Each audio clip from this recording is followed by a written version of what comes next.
How to delete swords in Blox Fruits. Hey there, welcome back to our channel. So in Blox Fruits, you can't delete swords, guns, or other weapon accessories once you get them. They stay in your inventory permanently. You can only drop or remove fruits and materials. So why can't you delete the swords? The game does not have the options to drop, sell, or delete swords or guns.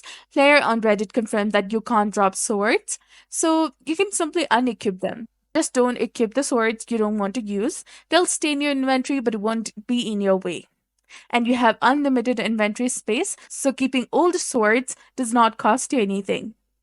Old swords might be useful for specific missions or for upgrading at the blacksmith in the second or the third sea.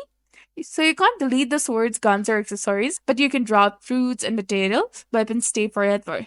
So don't worry about inventory space, it's unlimited. Even though you can't get rid of weapons completely, just unequip the ones you don't use, and they won't hurt you, and you might need them someday. So that's it for this video. I hope you found it helpful. If you did, please like, share, and subscribe.